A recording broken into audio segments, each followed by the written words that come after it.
दिल्ली की फिर से किलेबंदी कर दी गई है।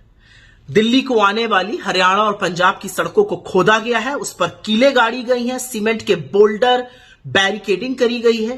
किसानों को कुछ भी करके रोका जा रहा है और अगर जो खुद फिर भी आगे बढ़ रहे हैं उन पर आंसू गैस के बम और गोले फेंके जा रहे हैं। और हरियाणा की निरंकुश पुलिस यह भी कहते हुए सुनी गई है कि इस बार लाठी नहीं मारनी है, इस बार खोद देना है।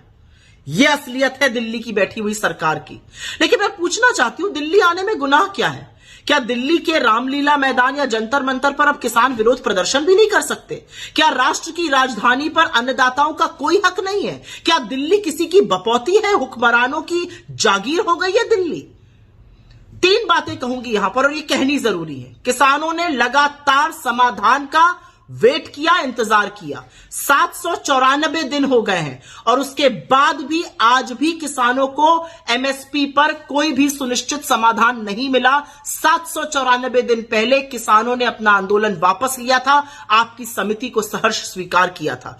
6 महीने से पूछ रहे समिति का क्या हुआ, सरकार के पास कोई जवाब नहीं है। बजट आकर चला गया और असलियत यह है कि उस बजट में कृषि में कभी 4.5% से ज्यादा खर्चा होता था, अब वो घटते घटते घटते 2.5% के करीब आ पहुंचा है। स्टैंडिंग कमेटी, स्थायी कमेटी पार्लियामेंट की यह बता रही है कि 1 लाख रुपए से ऊपर, 1 लाख करोड़ रुपए से ऊपर जो कृषि का खर्च था वो राजकोष में वापस कर दिया गया है। तो किसान क्या करे? वो किसका मुंह देखकर बैठे? और अब एक नई भ्रांति फैलाई जा रही है। चरण चुंबक मंडली के पास साहब की ओर से व्हाट्सएप पर एक खर्रा आया है, अरे 11 लाख करोड़ खर्चा हो जाएंगे अगर एमएसपी लग गई। मान्यवरों, दो बातें समझिए।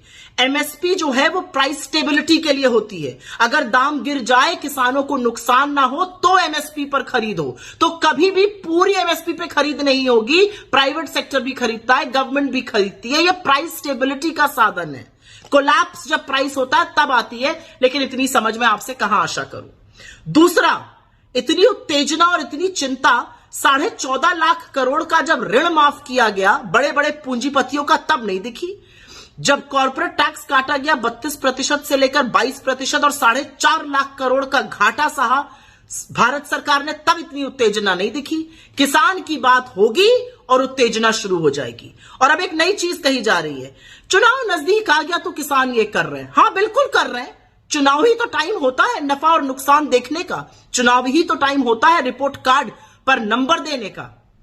आपको क्या लगता है, चुनाव पास आ गए तो देश के बेरोजगार, देश के युवा, देश की महिलाएं, देश के किसान, देश के श्रमिक कुछ नहीं बोले, उंगली मुंह पर रखकर चुप हो जाए क्योंकि चुनाव पास आ गया है? यही तो वक्त है सरकार को आईना दिखाने का और बिल्कुल ठीक कर रहे हैं किसान जो सरकार को आईना दिखा रहे हैं। और मैं साधुवाद करती हूं राहुल गांधी जी का, कांग्रेस पार्टी का, हमारे अध्यक्ष खड़गे जी का, जिन्होंने आज ऐतिहासिक ऐलान किया है कि हमारी सरकार बनेगी और हम एमएसपी का कानून बनाएंगे जिससे किसानों के साथ न्याय हो।